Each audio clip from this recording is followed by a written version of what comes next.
Masechet Megillah Daf Yutret. On était en train de parler de l'ordre qui a été institué par les Chachamim pour les brachot de la Hamida. Et on était à la bracha de Et Tzemach David Abdecha. On avait dit que en bas, Ve'echad mitromem et karnam, quand c'est qu'il y a le keren des tzadikim qui remonte, chez Nehemar, Shalouch Birushalayim, c'est à Yerushalayim, Kemo chez Nehemar. Shalom Shalom Yerushalayim, Ishlayu Avair. D'accord, demande le Shalom de Yerushalayim. Et Ishlayu, c'est un langage de shalva, de tranquillité. Ça veut dire que les tzadikim qui sont des amoureux de Yerushalayim mériteront la sérénité. Et c'est pour ça que ça a été rapproché de la bracha de Alat Tzadikim, la bracha de Boné Yerushalayim. Et après, Vekivan Shenivnet Yerushalayim, Ba David. Et puisque ensuite Yerushalayim a été construit, alors David Améler revient. C'est pour ça que c'est écrit Achar Yashuvu Bene Israël, ou Bikshu et Hashem Elokehem, Ve'et David Malkam, ou Pahadou El Hashem Ve'et Tuvu Be'acharit Hayemim. C'est un pasuk dans Hoshea Perek Gimel Pasukeh, qui nous dit qu'après que Yerushalayim va être reconstruit, et que les Bnei Israël reconstruiront le Beth Amikdash,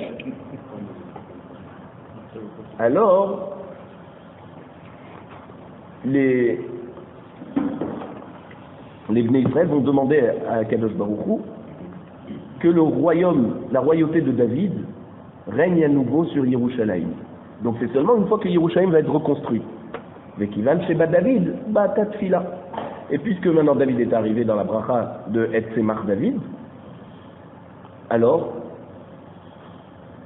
le pasuk nous dit chez Nehemar dans Yesharia, Perek Nun Vav pasuk Zayin, Va'aviotim ela kodshi vetimartim bevet tefilati. Ce pasuk qu'on connaît tous, qui nous dit que en fait, je vais les amener vers la montagne sanctifiée et je les réjouirai dans la maison de la Tfila. Et bien sûr, la maison de la Tfila, c'est le Beth Amikdash.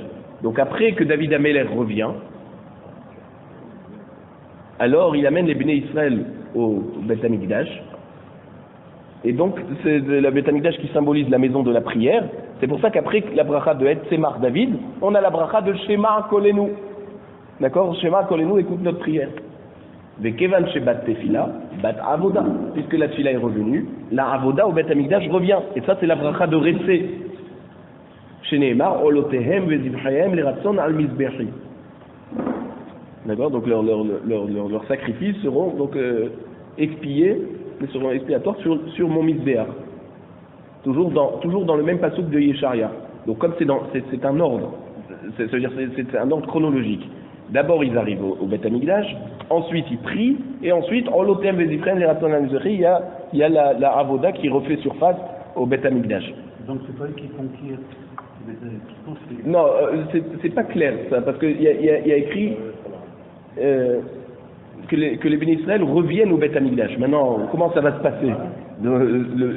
On a d'autres enseignements qui nous parlent du troisième Beth Amikdash en disant qu'il va descendre lui-même du ciel, qu'on n'aura pas besoin de le reconstruire. Mais en tout cas, de ce pasouk, c'est pas le message n'est pas ici. Le message ici, c'est simplement pour nous donner l'ordre des brachot qu'on retrouve en fait dans l'Armida. Vekevan chez Bat Avoda, Bata Toda. Et une fois que la Avoda est revenue au Beth Amikdash, on a dit, c'est la bracha de Retsé, d'accord, Ve'ashev et Avoda lidvir betecha, fait revenir la Avoda. Alors le remerciement arrive chez Nehemar, Zover Toda Yechabdaneni. Donc ça c'est un pasuk dans Télim Perek Nun, pasuk Kav Gimel, qui nous dit qu'après qu'on a sacrifié le korban, il faut remercier Hachem.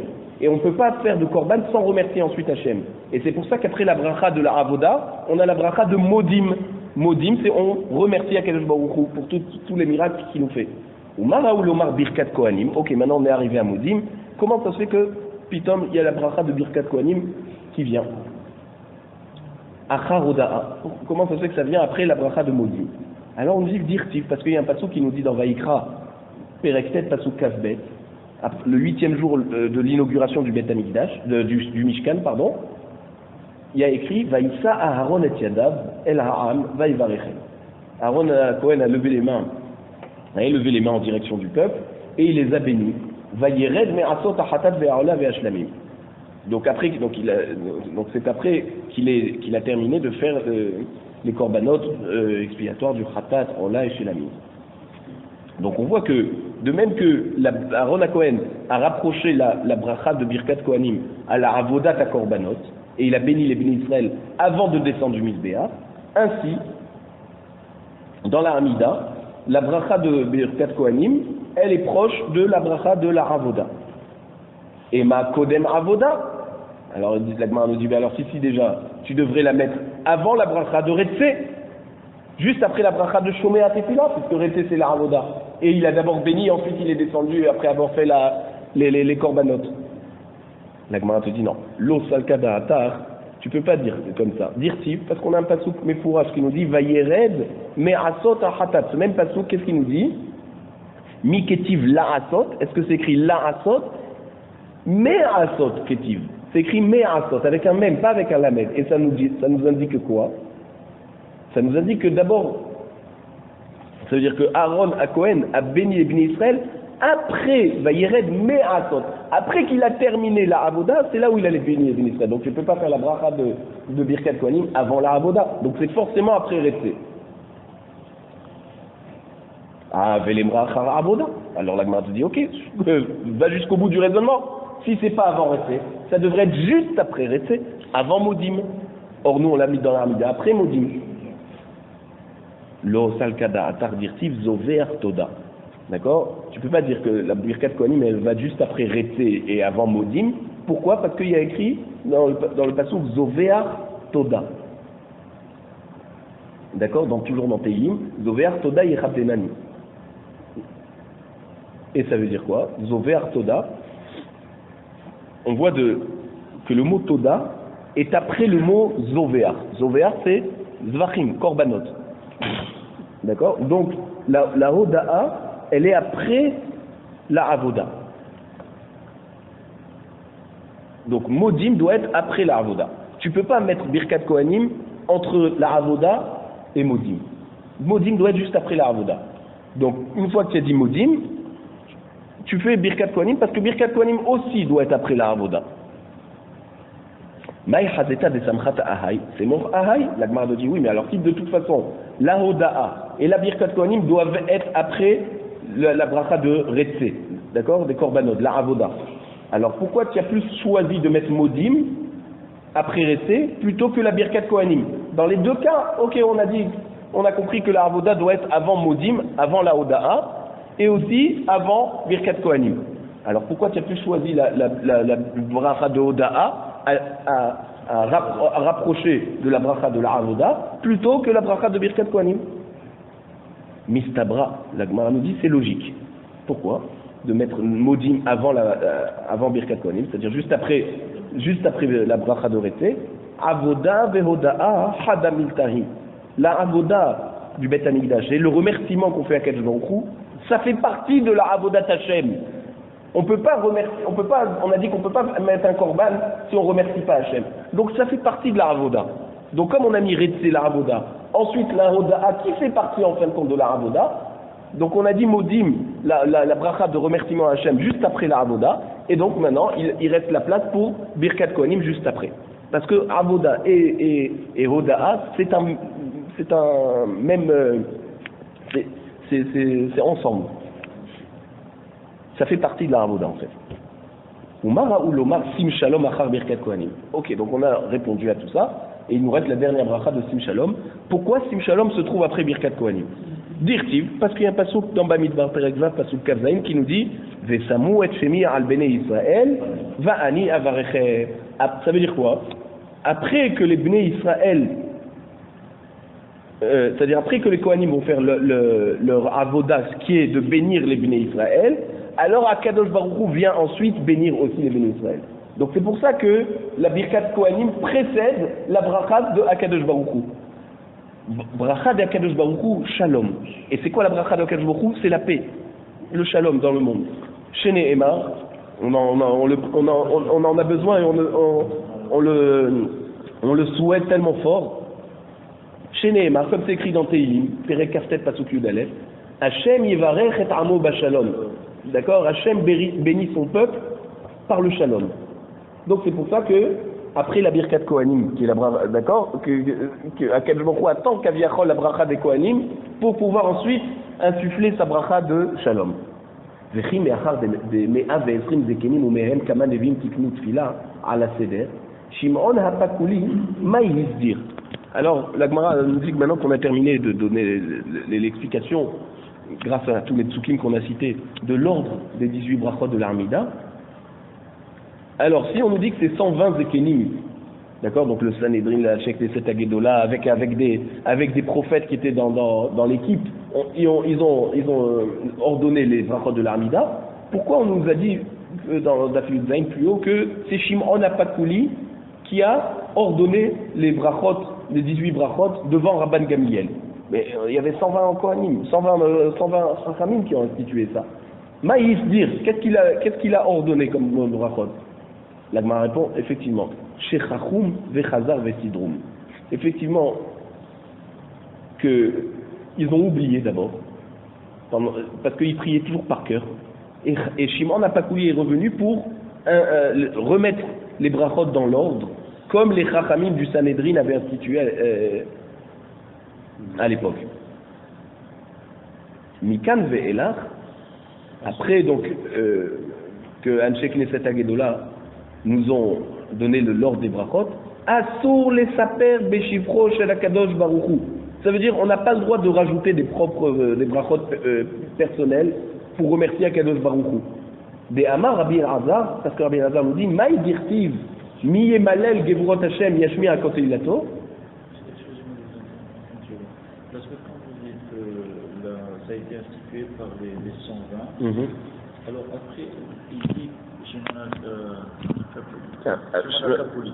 Comment, c'est-à-dire je ne vois pas le lien. Voilà, c'est-à-dire que ça a d'abord été institué par 120 Chachamim, et avec le temps ça s'est oublié, parce que les gens priaient trop par cœur, donc ils se sont inversés dans l'ordre des brachot, et Shimon Apakuli, qui est venu quelques générations plus tard, a réinstitué devant Rabban Gamliel et son Sanhedrin à Yavne, il a réinstitué l'ordre qui était déjà connu, mais qui avait été oublié.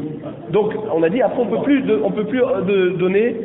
peut plus rajouter des brachot. Pourquoi? Parce qu'on a un pasouk dans Teilim Perek Vav pasouk bet, mi emalel gevurot Hashem yashmiya kol teilato. Ça veut dire quoi ce pasouk?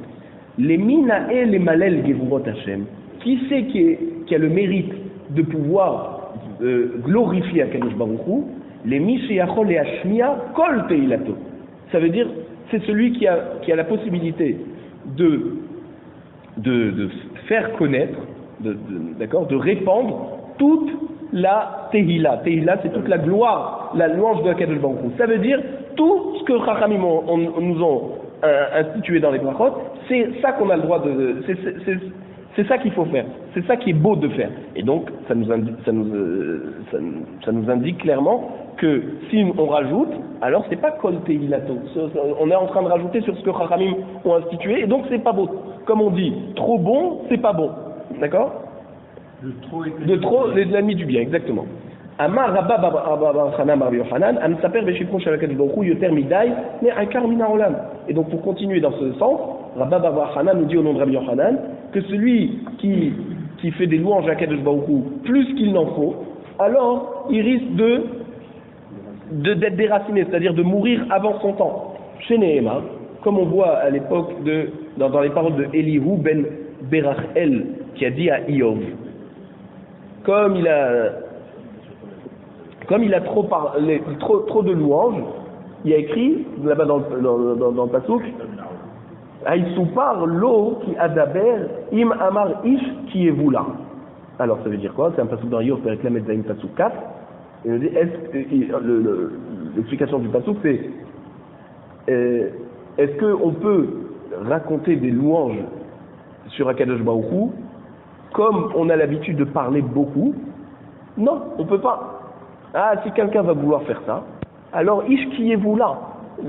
Cet homme va être englouti. Pourquoi en fait? Pourquoi ceux qui parlent trop, qui fait trop de louanges à HaKadosh Baruch Hu, ils risquent de quitter ce monde trop tôt? C'est parce que il y a plusieurs explications, mais on voit que le fait de dire trop, il risque de se tromper. Et donner des argumentations parce que voilà, des organisations de louanges à Kadosh Baruch Hu qui ne sont pas basées. Il va les sortir de son propre chef. Et on a vu que toutes les brachot qu'on a dit dans la Mida, elles ont une origine des psukim. C'est pas Stam que Chachamim se sont réveillés un jour pour dire on va instituer 18 brachot. Il y a des psukim qui viennent nous donner le sens de cette louange à Kadosh Baruch Hu. Donc si quelqu'un viendrait par émotion donner plus de louange à Kadosh Baruch Hu, ça risque de se retourner contre lui. Daraj Rabbi Yehuda Ishkfar Giboraya. Ve'amrela Ishkfar Gibor Haïl. Donc Rabbi Yehuda qui vivait au village de Giboraya, il y en a qui disent qu'il vivait au village de Gibor Haïl. Maïdirtiv. Quel est cet enseignement du Pasuk dans Tehilim Perek Samerhe Pasuk Bet Lecha Dumia le Tehila Elohim Betzion. Ça veut dire que pourquoi le silence est considéré comme une louange. Sama Dechula Mashtuka. Ça veut dire quoi? L'ingrédient de référence parmi tous les ingrédients, c'est-à-dire qui vaut le plus, Mashtuka, c'est le silence. Donc il ne faut pas trop parler. Donc c'est pour ça qu'on voit que l'Echa Dumia Tehila, même la louange d'Akadosh Baruch Hu qu'on peut faire, elle est associée au silence. C'est-à-dire, plus on se tait, et peut-être qu'on pense des louanges à Kadosh Baruch Hu, mais on ne les prononce pas, et bien en soi c'est déjà une grande louange. Ça évite de faire des erreurs. C'est ça le sens de cette dracha. Qui ata Rav Dimi Amar, lorsque Rav Dimi est arrivé à Bavel, donc il venait d'Eretz Israël, il est arrivé à Bavel, Amre Ma'arava, il leur a dit qu'on dit comme ça en Eretz Israël, Mila Besela Mashtuka Bitren. Donc, Mila, donc une parole Besela. Donc si tu veux acheter une parole par une pièce d'un Sela, alors c'est mieux que tu achètes Mashtuka Bitre. C'est mieux que tu achètes le silence avec 2 pièces. Au lieu que ça te coûte plus cher, mais au moins tu ne te trompes pas de parole. D'ailleurs, c'est repris dans l'hébreu moderne aujourd'hui. Kol mila besela. Quand on veut dire à quelqu'un qui a très bien parlé, qui n'a pas dit un mot en trop, on dit kol mila besela. Et c'est là, ça, en fait, ça vient de la Gemara. Kera'a alpe lo yasa. Maintenant, on revient sur la Mishnah qui nous disait, à propos de la lecture de la Megillah, que si on l'a lu par cœur, on n'est pas acquitté. Mais la Gemara demande d'où on sait. S'il n'a pas fait d'erreur, peut-être c'est bon. Amarava atia zechira zechira. Il a dit on l'apprend d'une Gzera Shava, du mot Zechira. Ktiv hacha, à propos de la Megillah, c'est écrit Ve'ayamim ha'ele nizkarim. Donc on voit la mention nizkarim, la chon Zechira. Ou Ktiv hatam. Et là-bas, c'est écrit, c'est où là-bas? C'est dans Shemot Perek Yudzain Pasuk Yuddalet, qui nous parle de la guerre entre Amalek et les Bnei Israël à Rephidim. Qu'est-ce qu'on dit là-bas? Ketov Zog Zikaron Basefer. D'accord? Hachem demande à Moshe d'écrire cet événement dans le livre. Ça veut dire, on voit Zikaron, il y a le terme de Zechira. Malehalan Bat Sefer. De même que là-bas, la Milchem Amalek doit être écrite dans le livre pour être lue à partir du livre. Afkan Bat Sefer. Ainsi, la mitzvah de Kriyat Megillah doit être lue à partir de la Megillah et pas par cœur. Umimai Dehai Zechira Kiri Aï. Qui te dit que le mot Zechira dans la guerre de Amalek, ça parle de la lecture? Dilma Ayun Be'alma. Peut-être simplement lire avec les yeux sans prononcer. Et c'est pour ça que le Passouk nous a ordonné de l'écrire dans le livre pour qu'on peut lire avec les yeux dessus. Mais peut-être si tu la prononces, alors tu peux la prononcer par cœur. La lecture doit être faite à partir du livre. Mais peut-être que la prononciation de l'événement, d'accord, peut être faite par cœur. La Gemara répond non. Lo salkada, parce que tu ne peux pas dire comme ça. Détania, parce qu'on a une braïta qui nous dit à propos du Passouk Zachor, d'accord, vous savez le Passouk dans la fin de Kitetse, Zachor et Asher Asalecha Amalek. Alors, Yachol, Balev, on aurait pu penser que se souvenir de ce que nous a fait Amalek, ça suffit de le faire avec le cœur, sans le prononcer. Keshéu Omer Lotishkar, Areshichechat Alev Amour. Mais on peut pas dire que le Zachor parle du cœur, parce que quand on te dit le Tishkar ça va être le cœur. N'oublie pas. Avec quoi on se rappelle et avec quoi on oublie? Avec le cœur. Donc quand on te dit n'oublie pas, tu n'oublieras pas, c'est avec le cœur. Mashma que Zachor au début, ça ne voulait pas dire avec le cœur. Tu peux pas te souvenir seulement avec le cœur, puisque l'Otishkar te parle déjà du cœur. Hama animé kaem Zachor. Alors Zachor, il va être accompli avec quoi? Bapé, avec la bouche. Ça veut dire qu'il faut prononcer. La Zechira est avec la bouche. De là, on voit que Zikaron Basefer, qui est au Zikaron Ve'ayamim Aele Nizkarim Ve'naratim, à chaque fois qu'on voit Zechira, c'est une mention, on doit se souvenir, mais en prononçant. On doit lire l'événement. Et de même que la Banu Amalek, ça doit être Basefer dans le livre, pareil, la Megillah doit être lue à partir de la Megillah. Kera'a Targum Lo Yatsa. Après, on a dit, s'il a lu par la traduction, il n'est pas yotzé. Et Chidami, la Gemara veut savoir comment ça se passe. Il est dit s'il va mikra vekarele targum. Si la Megillah, tu veux me dire, première possibilité, si elle est écrite en hébreu et que tu l'as lue directement par la traduction, en araméen, donc, d'accord, au lieu de dire, tu vois que la Megillah s'écrit Vahi bime Achashverosh, et toi tu dis Vahava beyome Achashverosh en araméen, Aïnou alpe, ça s'appelle quand même une lecture. Alors, ça veut dire, ça s'appelle une lecture par la bouche, mais on a dit que Alpé, tu l'as lu par cœur. Pourquoi je dis que ça s'appelle par cœur? Parce qu'il y a écrit Vaï bime Achashverosh et toi tu traduis directement en araméen. Donc ce que tu as sorti de ta bouche, c'est quelque chose qui te vient du par cœur, pas de ce que tu viens de lire dans la Megillah, sinon tu l'aurais lu en hébreu. Et ça, on a déjà dit que quand tu l'as lu par cœur, tu n'es pas yotzé. Donc quel est le sens de le pasouk de la Mishnah qui nous dit si tu as lu par la traduction, tu n'es pas yotzé? C'est quoi? C'est qu'elle écrit en hébreu et toi tu lis directement la traduction, mais ça revient au même que de lire par cœur. Et ça, on a déjà dit que tu n'es pas acquitté. Donc quel est le sens de ce rajout dans la Mishnah quand on nous dit Targum? La Gemara te dit l'Otzricha, Dirtiva Targum, Vekarela Targum. Elle est effectivement écrite directement en Targum, en araméen. Vahava beyome Achashverosh. C'est ça qui est écrit. Et toi tu lis ce qui est écrit dans la Megillah en araméen. C'est là que la Mishnah vient te dire que tu n'es pas acquitté. Aval korinota la loazot belaan. Mais on a dit pour ceux qui comprennent une langue étrangère, on peut leur lire dans une langue étrangère. Ah, la Gemara nous dit, mais voilà qu'au début de la Mishnah, on a dit que si tu l'as lu dans n'importe quel autre langage que l'hébreu, qui n'est pas acquitté. Et là, tu me dis, s'il comprend le français, tu vas lui lire en français? Alors la Gemara répond, en fait, c'est une marque. C'est un enseignement qui vient de Rav Shmuel de Amré Tarvayou. Rav Shmuel, on dit ensemble cet enseignement. Bélaraz Yevani. Quand on te dit Bélaraz, c'est pas n'importe quelle langue étrangère, c'est le grec. Et on avait vu que d'après, Rabban Shimon ben Gamliel avait dit que tous les livres pouvaient être écrits ou en hébreu ou en grec, pas dans un autre langage. Donc c'est pour ça que le Tana de notre Mishnah, quand il nous dit Kera Abechol Lachon, s'il a lu dans n'importe quel langage, il n'est pas acquitté. Aval Korinota Lalo Azot, on peut la lire en Bélaaz, c'est en grec. Comme Rabban Shimon ben Gamliel. Echidami, comment ça se passe? Il ima dictiva ashurit.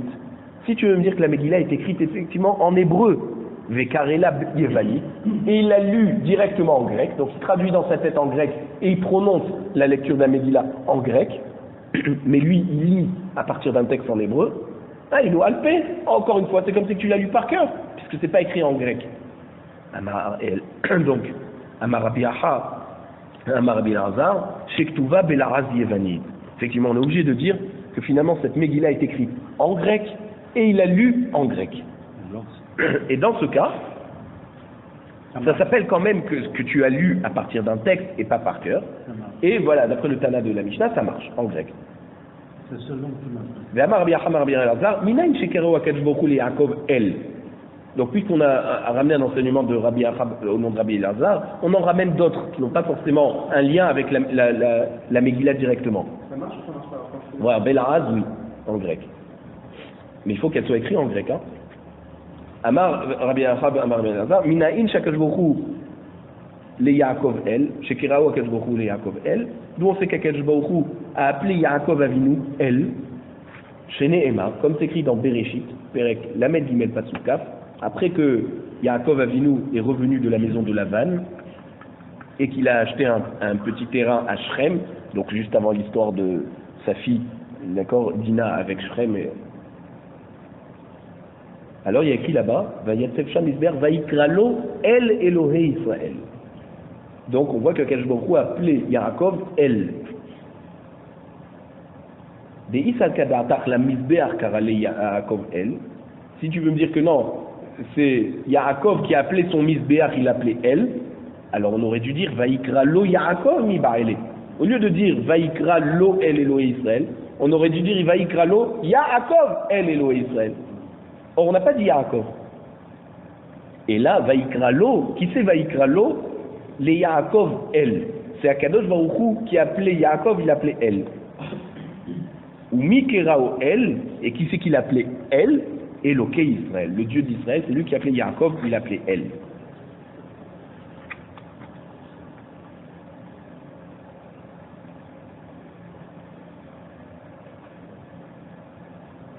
Ok. L'Agma demande, Métivé, on retourne maintenant sur la lecture de la Megillah en grec. Alors on a posé la question au Beth Midrash sur cette réponse de Rav Shmuel. Kera'a Giptit. Alors Giptit, c'est le langage des Égyptiens. Des Égyptiens. Giptit. Ivrit. Alors Ivrit, c'est le langage de ceux qui habitent de l'autre côté du fleuve, du Jourdain.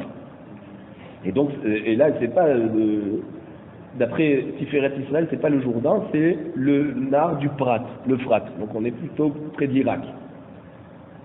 C'est l'hébreu, ça. Et bon, Tosfot sont cholkim dessus. Et il raconte que Rabbi Meir n'avait pas une Megillah qui était écrite en ivrite. Et ça veut dire que quoi? Que c'était pas une Megillah qui était écrite en Lachon HaKodesh. Donc en fait, c'est de Lachon HaKodesh. Donc du Yerushalmi, on voit que le Lachon HaKodesh, ça s'appelle ivrite. Elamite, c'est le langage qu'on utilisait à Elam. Elam, c'est une province qui est proche de la Perse et Babel, l'Irak. Et c'était là-bas où il y avait Shushan Abira. Puisque dans Daniel, c'est écrit Ani Beshushan Abira, Asher Be'elam Amedina. Alors, Madit, s'il a lu dans la chaîne de Madaï, Yevanit, ou le grec, Loyata, tout ça il n'est pas quitté. Ah, comment Rav Shmuel on peut dire que le grec on pouvait? Ah, l'Odamia et l'Aleha. Donc, la Gemara répond, non, ce que Rav Shmuel on parlait du grec, ça ne ressemble pas à cette braïta qu'on vient d'enseigner. Et donc il faut comprendre comme ça. Giptit, l'Égyptime. S'il a lu en égyptien pour des Égyptiens, ou alors ivrite, les ivrim, ou en ivrite pour des ivrim, élamite, les élamites, en élamite pour des gens de élamite, donc on a dit près de la Perse là-bas, yévanite, les yévanites, il y a ça. S'il a lu en grec pour des Grecs, on est acquitté. Et donc, notre Mishnah, quand elle te dit, si tu la lis la Lorazot, tu es acquitté, attention, c'est pas en Israël pour des gens qui parlent hébreu que tu vas leur lire en grec. C'est pour des gens qui parlent grec, tu leur lis en grec, là c'est bon. Donc tu as besoin de la compréhension. Donc voilà, exactement. Le but c'est qu'on puisse comprendre. Mais on avait dit que celui qui comprend pas l'hébreu, on peut lui lire quand même en hébreu parce que ça n'est jamais comprend. Iari, alors si c'est comme ça, Rav Shmuel Amay mukmila la matnitim bel'az yevanit. Lokma bechol la'az. Pourquoi notre Rav Shmuel explique que notre Mishnah, quand on te dit la'az, c'est que le grec? Et il n'y a que en grec que tu pourrais lire pour des Grecs. Mais on voit que de cette braïta, tu peux lire Giptit pour des Giptim, tu peux lire Ivrim pour des Ivrim. Donc ça veut dire du moment où les gens comprennent la langue dans laquelle tu lis la Megillah, ça devrait être bon. Pourquoi Rav Shmuel ont limité la lecture de la Megillah dans une langue étrangère au grec seulement? Et là, matnitin, qu'est braïta. Donc il faut dire que notre Mishnah va comme cette braïta. Et quand on te dit les lorazites, c'est pas simplement le mot des laraz, le laraz qui veut dire le grec. On a dit que le laraz c'est le grec. Non, c'est finalement dans n'importe quel langage. Si tu veux me dire alors que Rav et Shmuel n'ont pas limité, ils ont dit simplement bistam, alors Rav et Shmuel ve'amri tarvaïou la'az yevani, la colle cachère. Donc il faut comprendre que quand ils ont dit le la'az, qui veut dire le grec, Alors pourquoi ils ont choisi de te dire l'Araz du grec, alors qu'ils auraient pu te dire en n'importe quelle langue, pour n'importe quelle population. Ouais, si tu es en France, tu la lis en français pour des Français. Or, ils ont parlé du grec. Qu'est-ce qu'il y a comme particularité avec le grec? Rav Shmuel ont voulu te dire que pas seulement l'hébreu, que tu lirais la Megillah pour quelqu'un qui ne comprend pas l'hébreu, il y a quitté, mais même si tu lirais une Megillah en grec pour un Français, eh ben il serait quand même acquitté. Parce qu'elle a le même statut que le Lachon HaKodesh. On avait vu qu'on pouvait traduire les livres de Torah seulement en grec. Machma de là, que si jamais quelqu'un ne comprendrait ni l'hébreu ni le grec, eh ben tu peux choisir entre l'hébreu et le grec pour lui lire la Megillah. Alors que si par exemple tu es français, là tu peux c'est vrai qu'on pourrait lui lire en français, mais si il comprend pas ni l'hébreu ni le grec, ben tu peux choisir entre ces deux langues. Tu n'es pas obligé de lui lire dans la langue qu'il comprend. On aurait pensé nous que c'était simplement l'hébreu, que même s'il ne comprend pas l'hébreu, tu peux lui lire. Et bien finalement, Rav et Shmuel sont venus nous enseigner que le Laraz grec a cette particularité d'être au même niveau que l'hébreu, le Lachon HaKodesh, pour celui qui ne comprendrait pas ces deux-là. Alors, la Gemara demande, c'est pas logique ce que tu dis. Vea katane yevanit. Les Yevanim, dans la Braïta, on t'a dit, tu peux la lire en grec pour des Grecs. Or, si tu pouvais la lire à n'importe quelle personne en grec, même s'il ne comprend pas le grec, ça aurait été écrit. Or, la Braïta te dit clairement, tu peux la lire en grec pour des Grecs. Ça veut dire quoi? Les Grecs, oui, c'est kasher. Les koulé alma, l'eau, le reste du monde qui ne parle pas le grec. Si tu leur lis en grec, ben, ils ne seraient pas acquittés. Qu'est-ce que tu me dis alors que Rav et Shmuel sont venus être Mehadesh quand ils t'ont dit la Lorazot? C'est pour te dire que même si tu la lis en grec à quelqu'un qui ne comprend pas cette langue, il est acquitté. Ça ne marche pas. D'après la Braïta, tu as dit Yevanit, les Yevanim, seulement pour des Grecs. La Gemara te répond Inhouda Amour, qui Rabban Shimon ben Gamliel. Rav et Shmuel, en fait, ils ont permis le grec pour tout le monde, comme Rabban Shimon ben Gamliel, d'Itnan, parce que dans la Mishnah, on avait vu d'Afret, on avait dit que Rabban Shimon ben Gamliel Omer, Asfarim lo itiru sheikatvu ela yevanit. Rabban Shimon ben Gamliel était cholek sur Chachamim. Chachamim disait que les tfilin, les mezuzot, tu peux l'écrire qu'en hébreu. Maintenant, les Sefer Torah, Nevi'im et Ketuvim, tu peux les écrire en n'importe quel langage. Vient Rabban Shimon ben Gamliel et te dit non, même les Sfarim, les livres saints que tu voudrais écrire dans n'importe quel langage, non, à part l'hébreu, on ne peut pas. Et là, yevanit, seulement le grec, ça veut dire l'hébreu et le grec. Donc, c'est pour ça que Rav et Shmuel sont venus nous dire que la lecture de la Megillah en grec ne vous comprend pas de la Braïta qui te dit le grec pour les Grecs, que c'est limité qu'aux Grecs. Non, c'est finalement pour tout le clan d'Israël. Parce que Rav et Shmuel se base sur l'enseignement de Rabban Shimon ben Gamliel qui te dit que tous les livres de Kodesh, tu peux les traduire directement en grec. Forcément, ils peuvent tomber dans les mains de quelqu'un qui ne comprendra pas le grec. Et malgré tout, c'est permis. Velemrou, à la Rabban Shimon ben Gamliel, la Gemara nous dit alors Rav et Shmuel, s'ils sont tellement d'accord avec Rabban Shimon ben Gamliel, qu'ils le disent clairement que la halakha est comme lui, Yamré à la Rabban Shimon ben Gamliel, la Gemara te dit c'est vrai, ils auraient pu dire ça, mais s'ils avaient dit que la halakha est comme Rabban Shimon ben Gamliel, Avam ina anemile, Arsfarim, Aval Megillah dirtivba tirtavam et malo. On aurait pu penser que s'ils avaient dit que la halakha est comme Rabban Shimon ben Gamliel, on aurait dit non, mais dans quel cas il a parlé Rabban Shimon ben Gamliel? Dans tous les livres, sauf Esther. Pourquoi? Parce que seulement dans Esther, il y a écrit Kirtavam, comme son écriture. Ça veut dire que quoi? Que la Megillah doit être écrite en Lachon HaKodesh. Et c'est pour ça qu'on aurait pu penser que de mots Kirtavam, ça t'exclut tous les autres langages, inclus le grec.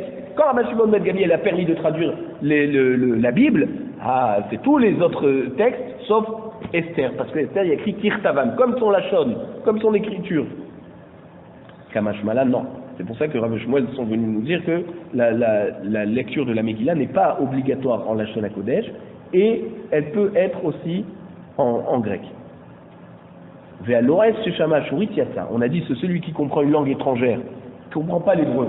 Et il a entendu la Megillah de quelqu'un qui lui a lu en Ashuri, donc en hébreu, il est acquitté.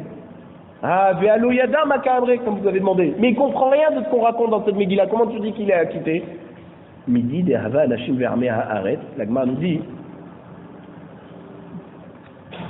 il dit c'est exactement pareil que tous les gens, des gens simples qui n'ont pas eu la chance d'étudier la Torah, malgré tout, ils sont toujours acquittés avec l'hébreu. Donc pareil, pour la Megillah, même qui ne comprend pas l'hébreu, finalement, c'est la langue passe-partout, on va dire. Matkifla, Ravina elle dit, ah bon? Qu'est-ce que ça veut dire? Alors, c'est Shama Shurit, Yatsa. Atou Anan. Ha'achashteranim bene haramachim miyad ainan. Il dit, c'est quoi la question qu'on pose sur celui qui comprend une langue étrangère, qui va entendre en hébreu, il est acquitté. Mais est-ce que Birlal, on comprend ce que ça veut dire dans la Megillah, ha'achashteranim bene haramachim? Et là, on ne sait pas. Donc même nous qu'on comprend l'hébreu, on ne sait pas ce que ça veut dire. Et là, mitzvat kriya ou pirsume nisa, hachanami mitzvat kriya ou pirsume nisa. Donc il faut comprendre, il faut dire ici que pourquoi on est acquitté par la lecture de l'hébreu, alors de la Megillah en hébreu, alors qu'on ne comprend pas tous les termes.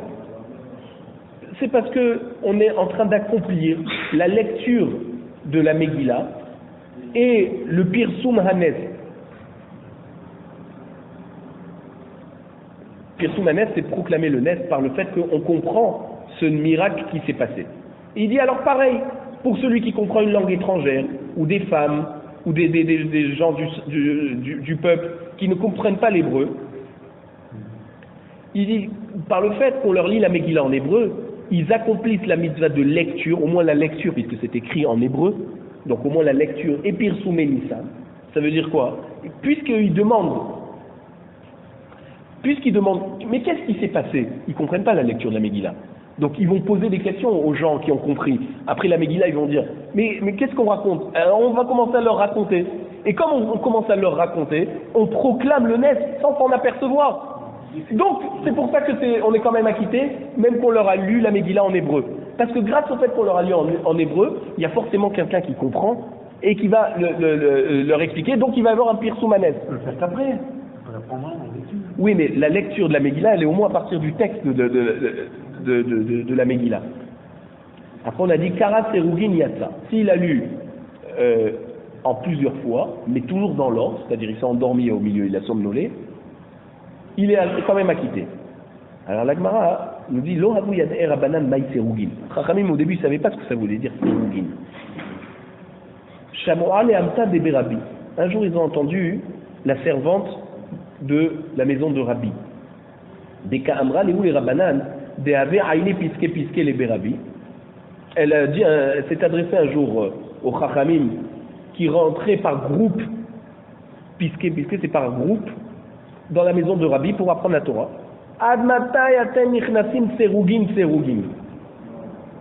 Elle leur a dit, mais jusqu'à quand vous rentrez par petits groupes? Rentrez tous ensemble. Ah, Chachamim, ils ont compris que serugin, ça veut dire en plusieurs fois. Donc ils ont compris que la lecture de la Megillah en serugin, ça veut dire en plusieurs parties. Au lieu de la lire en une fois, il a mis des pauses au milieu. Lo abu yad'er rabanan mai haloglogot. Alors maintenant on nous dit, puisque Chachamim ne connaissait pas le mot serugin, il y a d'autres termes que la servante de Rabbi leur a appris, grâce à son franc-parler, on va dire. Elle connaissait des termes, et ils ont pu remettre dans le contexte et comprendre le sens de chaque terme. Donc les Chachamim ne savaient pas ce que c'était haloglogot. Alors haloglogot, c'est en fait dans la Masechet Shevi'it. Il y a une Mishnah Perektet, Mishnah Aleph, qui parle d'un légume que si on le touche, on peut devenir tamé. Alors là-bas on nous dit haloglogot, et on ne sait pas ce que c'est. Et donc Shamoua le Amta de Berabi, de Amra le Aougavra de Ava Kame Bader. Un jour elle a entendu la servante de Rabbi qui s'adressait à une personne qui faisait que des blagues.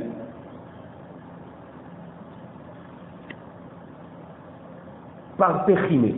Alors Mevader, par Pechiné, c'est pas qu'il faisait des blagues, c'est que Mevader c'est comme quelqu'un qui fait des blagues, il éparpille par sa parole il attire notre attention en fait, par plein de mots. Et donc lui, Mevader par Pechiné, c'est qu'il était en train d'éparpiller un Yérek qui s'appelle par Pechiné. Admata yata mefazer haloglogecha. Et elle lui dit, jusqu'à quand tu vas commencer, tu vas continuer à éparpiller comme ça, ce haloglogecha. Et là ils ont compris que haloglogot c'est par pachiné. Et ils savaient ce que c'était par pachiné, donc ils ont compris de quel légume il s'agissait. Et par pachiné c'est en arabe à la base. Ils sont éparpillés donc en fait. Voilà. Et avant Golgotha? Alors Chaloglogot, c'est ce légume qui était éparpillé. Ah. Donc voilà, donc c'est pour ça qu'ils ont compris que Chaloglogot était parfachiné. Lo avu yader Rabbanan mai salseleha uteromemeka. Alors Chachamim ne savait pas ce que voulait dire le pasuk dans Michelet, dans les proverbes de Shlomo Améler. Perek dalet pasukret, salseleha uteromemeka. Ils ne savaient pas ce que ça voulait dire. Chez Maroua, les Amta de Berabi, d'Avat Amra, les Aougavra, d'Ava, mais à Perbe Mazier.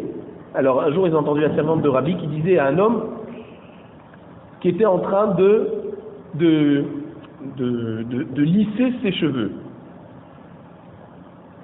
Qu'est-ce qu'elle lui a dit?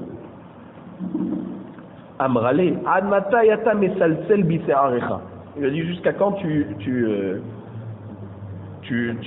mets salsel dans tes cheveux. Et donc les Chachamim ont compris que s'il saoule, c'est comme chercher. Ça veut dire prendre les cheveux et les retourner comme ça. Et c'est pour ça que le pasuk dans Michelet, quand on te dit salseleha ou teromemeka, il vient nous dire essaye de retourner la sagesse à droite, à gauche, d'accord, tu essayes de comprendre, de remuer l'enseignement, et c'est ça qui va t'élever, d'accord. Lo avu yader Rabbanan mai hashlecha l'Hashem yehavcha vehu yechalkelecha. Chachamim ne savait pas ce que voulait dire le pasuk dans Teilim, Perek Nunhe, pasuk Kav Gimel, qui dit Hashlech el Hashem yehavcha, envoie envers Hashem yehavcha. Vous ne savez pas ce que c'était yehavcha. Amar Rabba Barachana, Zimna Hada, Hava Azelna Behade Hautaya'a.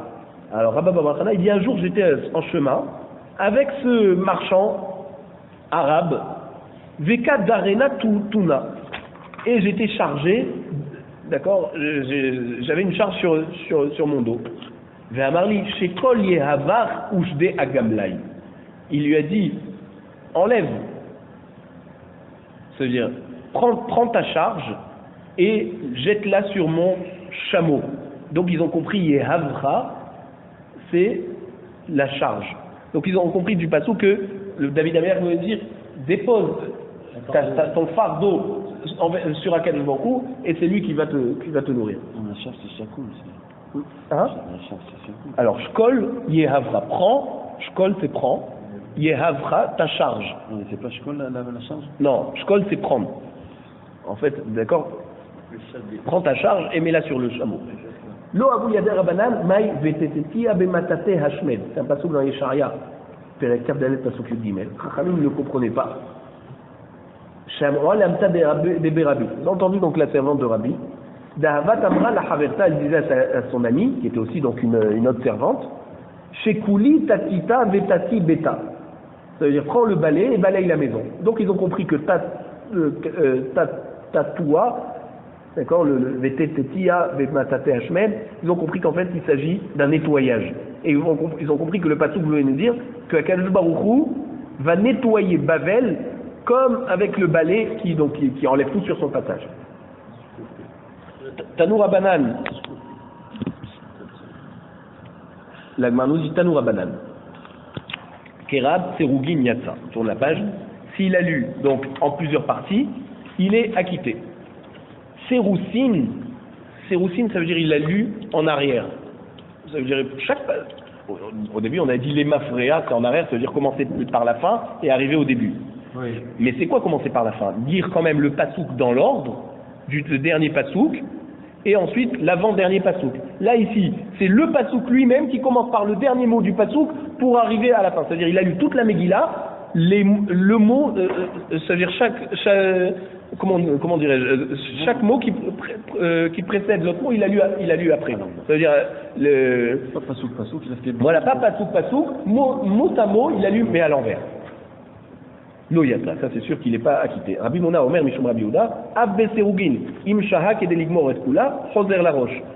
Donc Rabbi Mona nous dit au nom de Rabbi Yehuda, quand on a permis de lire en Serugin, ça veut dire en plusieurs parties, en faisant des pauses au milieu, attention, il faut que ces pauses ne durent pas trop longtemps, parce que si dans la pause qu'il a pris, il avait eu le temps de terminer la Megillah, alors il faut qu'il recommence depuis le début. Amar Rav Yosef alacha ke Rabbi Mona Shamar Mishum Rabbi Yehuda. Rav Yosef nous dit que c'est effectivement la halacha. Tu ne veux pas prendre une grande pause, il ne faut pas que durant cette pause tu aurais eu le temps de terminer la Megillah. Amarle Abaye dit Rav Yosef. Abaye dit à Rav Yosef, Keden Igmor et Kula, Meacha Deka El Sefa. Odilma, Mereshal et Sefa.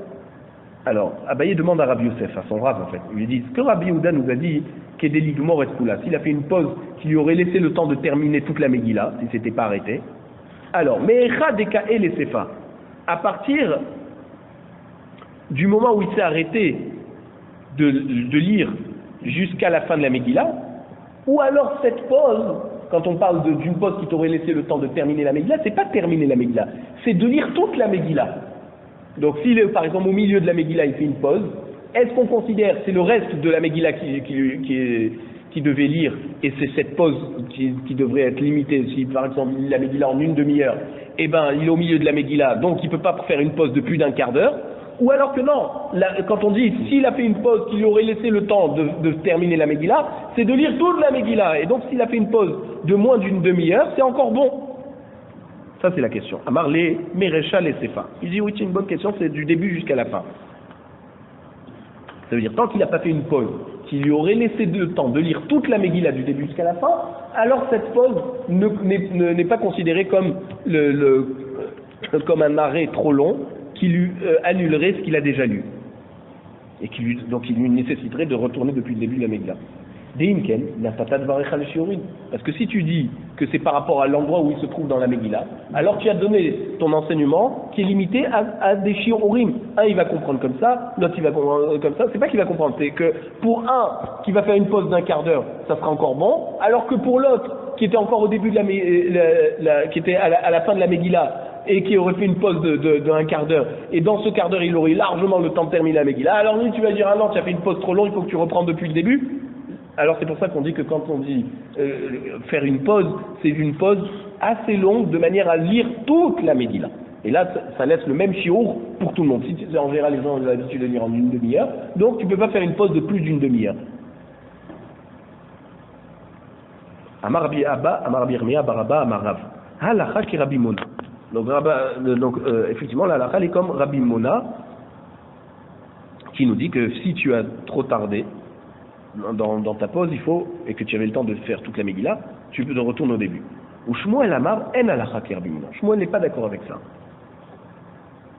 Ça veut dire que quoi? Lui il pense comme Chachamim, qui disent que même s'il a fait une pause très longue et qui lui aurait permis de lire toute la Megillah, malgré tout, il peut reprendre où il s'est arrêté et continuer, et il sera acquitté comme ça. Besura matnuachi, bepunde dita matnuachi. Dans la ville de Soura, on a enseigné comme ça, et dans Pumbedita, on a enseigné comme ça. Ça veut dire quoi? À Soura, on a enseigné que Rav a été possède comme Rabbi Mona et que Shmuel a été possède comme Chachamim. Par contre, à Pumbedita, on a appris comme ça. C'est quoi comme ça, la Pumbedita? Amarav Kana Amarav, halacha ki Rabbi Mona. Que la halacha, elle est comme Rabbi Mona, donc d'après Rav, ou Shmuel Amar, en halacha ki Rabbi Mona. La halacha n'est pas comme Rabbi Mona, mais on a rajouté quelque chose à Pumbedita. On a dit Rav Bevai Matnei Pra. Rav Bevai, il enseigne ça à l'inverse. Rav Amar en halacha ki Rabbi Mona, ou Shmuel Amar halacha ki Rabbi Mona. Donc d'après Rav Bevai, c'est Rav qui pense que l'halacha n'est pas comme Rabbi Mona et que donc tu peux lire, faire une pause autant de temps que tu veux, et Shmuel penserait que l'halacha est Rabbi Mona.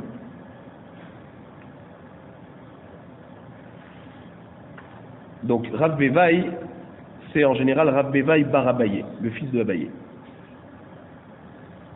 Et Abaye c'était le Rosh Yeshiva de Pumbedita. Donc en fait c'est le fils de Abaye qui nous a dit que l'inverse, que la halacha d'après Rav elle n'est pas comme Rabbi Mona et que c'est seulement d'après Shmuel qu'elle est comme Rabbi Mona. Amar Rav Yosef, Nekod de Rav Bevai Bidach. Rav Yosef nous dit prends la halacha de Rav Bevai, c'est-à-dire que Rav a été possède comme Chachamim et que Shmuel a été possède comme Rabbi Mona. Et il dit parce qu'on a trouvé ça dans un autre endroit. Je dis Shmuel ou des Hayesh Lehida'a. Parce qu'on voit que c'est Shmuel qui craint la vie d'un particulier et qui peut prendre c'est-à-dire fixer la halacha comme un particulier lorsque la majorité sont mekilim, sont permissifs, on va dire, d'accord, plutôt que le particulier qui est mahmir. Et on voit que c'est Shmuel qui faisait des chumrot. Ditnan, on le voit dans une Mishnah dans Yebamot, Dafne Malef, Shomeret Yabam, chez Kidesh Achiv, et achota, mishum Rabbi Yehuda ben Betera amru, omrim lo hamten ad sheyase achicha agadol, ma'ase. Alors la Mishnah nous dit comme ça. Shomeret Yabam, c'est une femme que son mari est décédé, l'oralenu, sans lui laisser d'enfant, et donc elle attend que le Yabam va se marier avec elle. Donc le frère du Niftar, qui va se marier pour lui faire un enfant à la mémoire de son frère. Alors, Shomeret Yabam, Shekidesh Achiv et Achota. Alors, donc, si le frère du Niftar s'est marié avec la sœur de cette femme qui a perdu son mari, et un homme ne peut pas se marier avec deux sœurs. Donc là, Yébama, maintenant, elle est en situation où si elle se marie avec le frère de son ex-mari, son ex-mari va avoir deux femmes qui sont deux sœurs. Rabbi Yehuda ben Betera amru, alors Rabbi Yehuda ben Betera nous dit que le Bet Din va lui dire, Omrim Loha, ils vont lui dire à ce frère, ce fameux frère, Hamten ad sheyase achicha gadol maase. Alors, il lui dit, on va lui dire, ne te marie pas avec ta fiancée, c'est-à-dire ta fiancée que tu as déjà donné les kiddushim, ne va pas consommer le mariage avec elle, vivre avec elle, tu vas falloir que tu attendes jusqu'à que ton grand frère fasse le maasé de hiboum et khalitsa. Pourquoi? Parce qu'en fait, il faut savoir que lorsque une personne meurt sans enfant, c'est tous les frères qui ont la mitzvah de hiboum, pas forcément le plus grand d'entre eux. Donc, c'est pour ça que on lui dit, attends, tant que ton grand frère n'a pas pris comme cette femme, d'accord? Toi, tu es en situation où tu as si tu te maries avec ta fiancée aujourd'hui, eh ben, tu vas être en situation où potentiellement tu pourrais être amené à te marier avec ton ex-belle-sœur. Et donc tu vas te marier avec deux sœurs. Ah oui, ça d'accord, mais il faut en tout cas qu'on fasse d'abord ce maasé de Khalitsa. Et alors on lui dit, attends que ton frère fasse le hiboum, comme ça toi tu peux te marier avec son autre sœur. Amar Shmuel halakha Rabbi Yehuda ben Betera. Et Shmuel nous dit que c'est effectivement ça la halakha, qu'on est mahmir dans ce cas, et pas comme Chachamim qui te dit non, tu peux te marier avec ta fiancée, même si c'est la sœur, et ben ça va, il y aura un autre frère qui fera hiboum avec d'accord? Pourquoi on bloque ce pauvre garçon qui veut se marier avec la sœur de cette jeune veuve? Laisse-le se marier, et il y aura un autre frère qui fera le hiboum ou qui fera khalitsa. Et ça, c'est l'avis de Chachamim.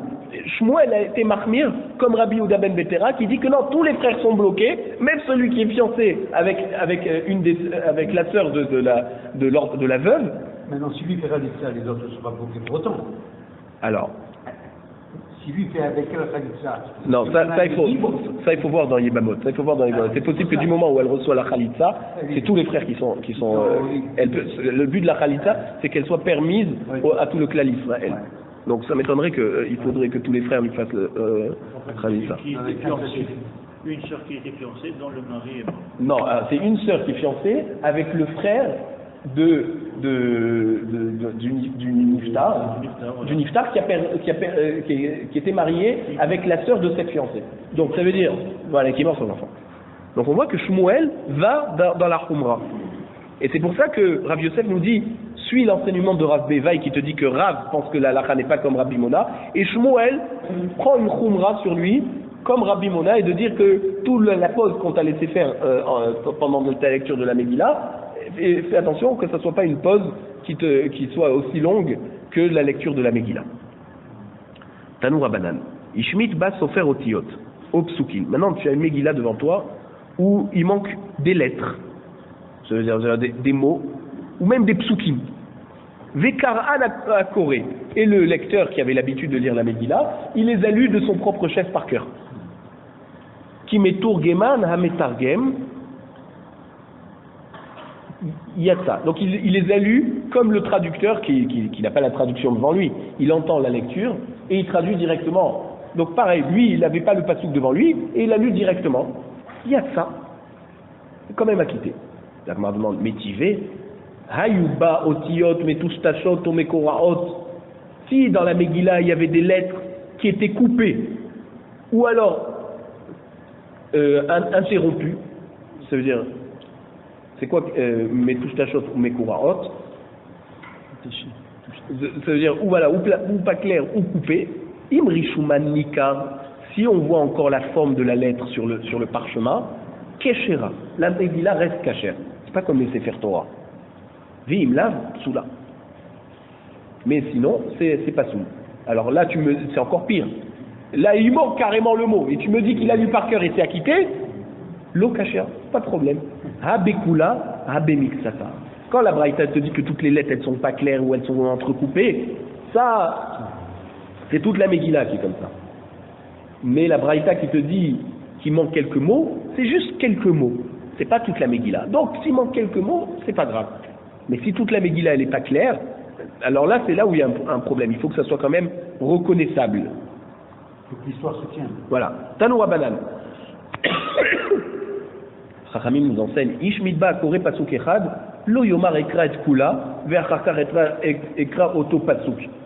Si par exemple le lecteur s'est aperçu qu'il a manqué un pasuk, il ne doit pas se dire bon, je termine la Megillah et à la fin je reviendrai sur ce pasuk. Non, et là kore me oto pasuk ve'ela. Il faut qu'il revienne à ce pasuk, qu'il le lise et qu'il reprend la lecture jusqu'à la fin de la Megillah. Parce que s'il lit le pasuk à la fin, ça va s'appeler les mafréas, il n'aura pas lu dans l'ordre.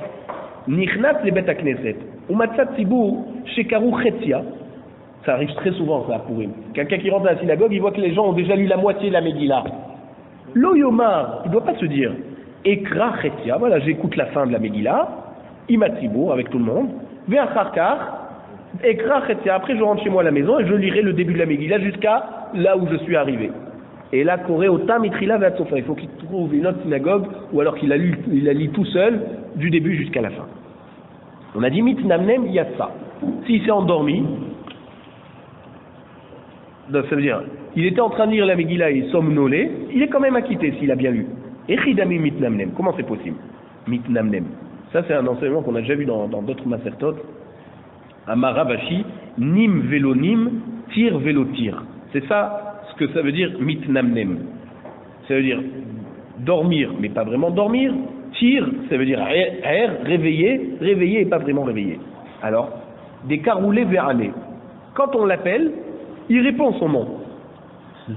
Vélo yada le adoré svara. Mais si on lui pose une question, il va pas savoir vraiment répondre. Ah, vechimad keroulé. Quand on va lui rappeler la réponse de cette question qu'on lui a posée, midkar, il va dire ah oui, je me rappelle. Ça, c'est quelqu'un qui somnole. Son nom, il te le dit n'importe quand, mais tu lui poses une question, il va pas vraiment se rappeler. Par contre, lorsque tu vas lui donner la réponse, il va dire ah oui, je me souviens. Ça, c'est quelqu'un qui est moitié endormi. Il y a des gens qui sont toute la journée comme ça. Aya kotva, dorsha ou magia. Im kiven libo, yatsa. Donc, on avait dit dans la Mishnah, s'il était en train de l'écrire, la Megillah, et en même temps il a voulu s'acquitter, ou il était en train de faire une dracha, et donc il prend comme support la Megillah pour sa dracha, et il cite les psukim, mais il les cite tous un après l'autre, et ça fait une lecture de Megillah, ou Magia, s'il était en train de juste vérifier qu'elle était toujours kshera, que les lettres étaient bien écrites, alors s'il avait l'intention de s'acquitter, il est acquitté. Et Chidami, comment c'est possible? Ideka mesader, psuka psuka vekatavla. Si c'est-à-dire que le sofer, il lit la Megillah, c'est-à-dire il lit le passouk par cœur et ensuite il l'écrit, qui ven libo maïhave, même s'il a eu l'intention de s'acquitter. Alpéou, ça s'appelle qu'il a lu la Megillah par cœur puisqu'il a prononcé le passouk avant de l'écrire. Donc forcément, c'est comme ça qu'il a lu par cœur. Et là, des katav psuka psuka vekarele. Donc il faut dire en fait non, il écrit le passouk et ensuite il le relit. Et là, il le lit à partir de l'écriture. Ou miyata, et alors comme ça, il est acquitté. Ve'amar, Rabbi Halbo, Amar, Rav Hama Bargouria, Amarav. Voici que, ça veut dire, on va voir ça dans d'appui de tête, il y a une marloquette à Tanaïm. Est-ce qu'on doit lire toute la Megillah? Ou, si on n'a lu qu'une partie, c'est encore bon. Alors, halakha qui dit vrai à Omer Kula. Là, halakha, elle est comme Rabbi Meir qui dit qu'il faut lire toute la Megillah. Va filou les man de Amar, mais Ish Yehudi. Mais même d'après le man de Amar, qui est donc Rabbi Yehuda, qui te dit que la Megillah, si tu l'as lu à partir de Ish Yehudi, d'accord, où on mentionne pour la première fois le nom de Mordechai, jusqu'à la fin de la Megillah, même si tu as raté tout l'épisode de Vashti, d'accord, eh ben tu es quand même acquitté. Alors il te dit, même d'après ce Man de Amar, attention, il faut que la Megillah soit écrite entière. Donc toute la marloquette, c'est à partir de où on doit la lire pour être acquitté. Mais bien sûr qu'elle doit être écrite en entier. Donc comment tu me dis que si tu lis le pasouk après l'avoir écrit, tu es acquitté? Et au moment où tu lis ce pasouk, la Megillah n'est pas encore complète.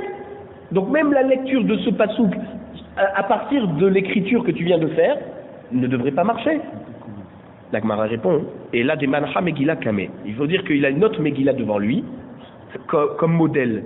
Vekarela mina psuka psuka vekatavla. Il lit le pasouk de la Megillah modèle et il écrit. Donc c'est pour ça qu'il est acquitté. On a dit qu'il faut qu'il écrit et après il lit. Voilà. Bien sûr que si il le lit par cœur et après il écrit, ça c'est pas bon. Et après on a dit, donc il faut qu'il l'écrive et qu'il lise ensuite. Oui, mais à partir d'où tu lis?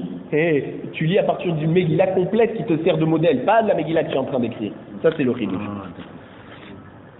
Les Mam et ça y allait, les Rabba Bar Hana.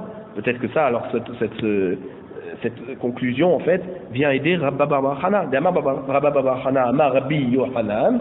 Rabbi Yohanan a enseigné donc à Rabba Bar Hana. Asur lichtov otahat shelo min haktav. C'est interdit d'écrire même une lettre si ce n'est pas à partir d'un sefer écrit. Donc tu es toujours obligé, même si tu connais tout le chumash par cœur et tu es un sofer, tu n'as pas le droit d'écrire à partir du par cœur. Toujours il faut que tu aies un modèle devant toi. Dilma, mouillé, parce que peut-être il va ça veut dire quoi? Ça veut dire que peut-être que ça veut dire il va. Alors non, en fait, il faut que tu aies toujours un modèle devant toi. La Gemara nous dit non. Tu peux pas prouver de cette Mishnah qu'on est obligé d'écrire à partir d'un modèle. Pourquoi? Parce que ici c'est différent. Notre Mishnah, quand elle te parle d'une Megillah, Dilma itremé le itremouillé. Parce que peut-être ici, on parle d'un événement qui s'est passé, que quelqu'un a eu une Megillah Kshera et il recopie pendant Purim pour écrire une autre Megillah. Et le chidouche de la Mishnah, c'est de nous dire que même que son intention, c'est juste d'écrire une Megillah, alors s'il a eu l'intention de s'acquitter de la lecture de la Megillah, puisque c'est le jour de Purim, il est quand même acquitté.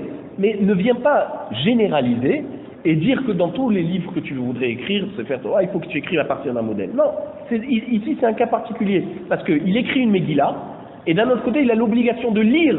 Or quand tu écris un Sefer Torah, tu n'as pas l'obligation de lire.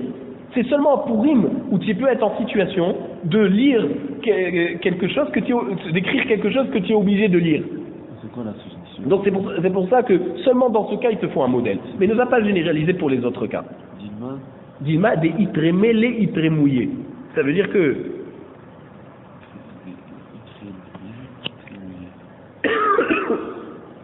Rashi nous dit on a toujours ça veut dire on a toujours la possibilité d'écrire sans modèle.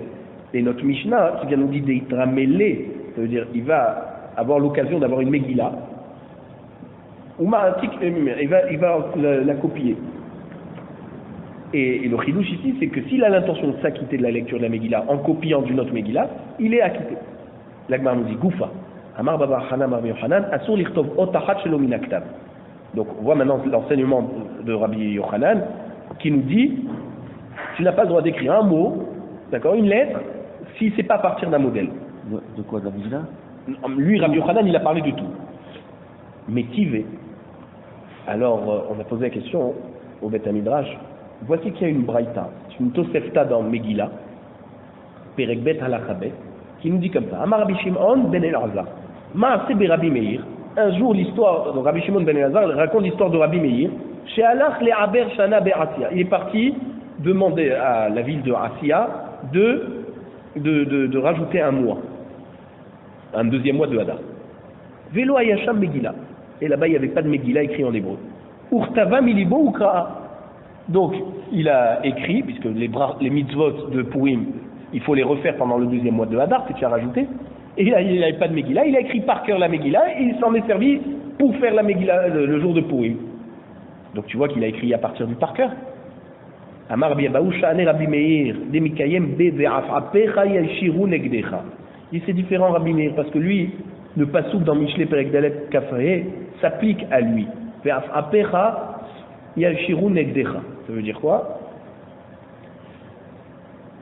Que lorsque tes yeux verront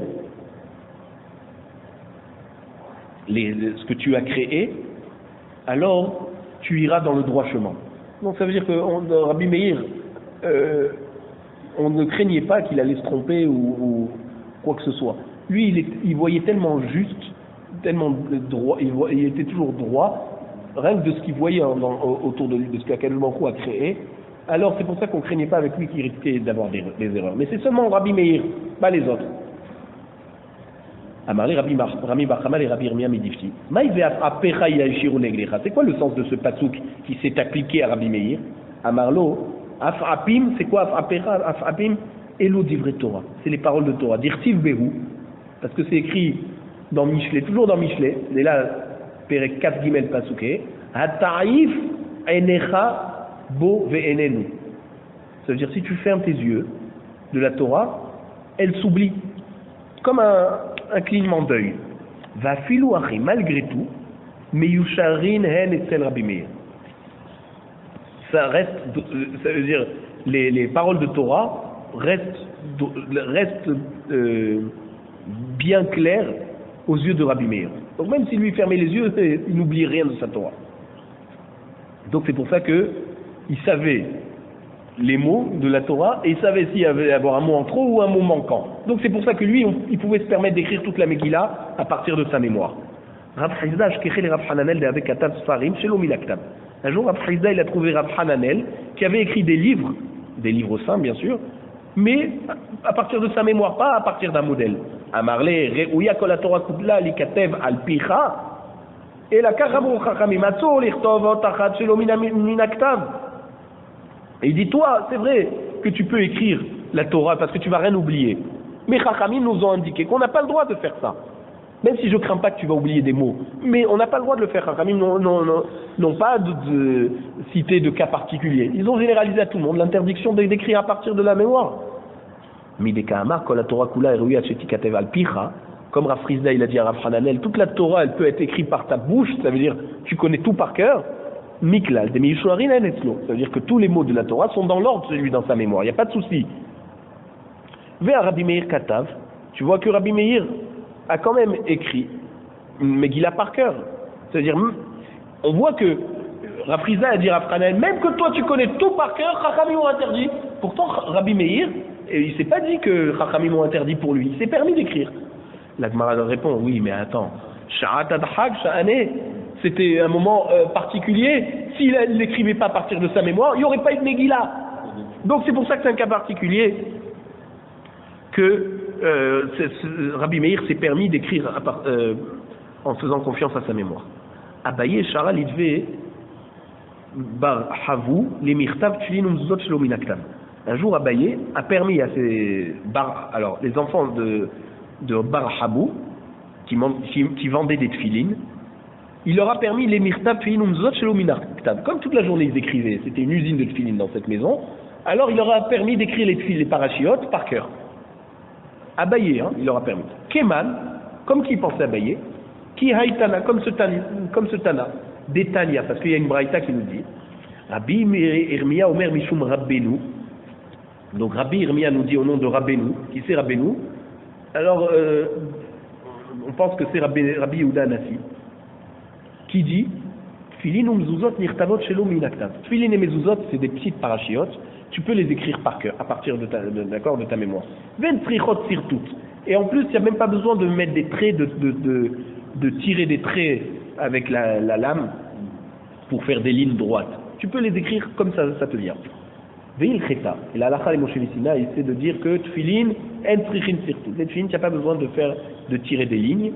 Mezuzot, par contre, trichin sirtout. Les mezuzah, elles ont besoin des traits qui nous indiquent les lignes. Idi ve'idi, ça veut dire soit les tfilin, soit les mezuzot, nirtavot shelo minaktav. Tu peux les écrire en tout cas par cœur. Maïta'ama, pourquoi Migras Gerissan, parce que tout le monde connaît ces parachutes par cœur. Elles sont connues par tout le monde, c'est les parachutes du schéma. Qui c'est qui ne connaît pas le schéma? Donc c'est pour ça que on a le droit, Tfilin et Mezuzot, de les écrire par cœur.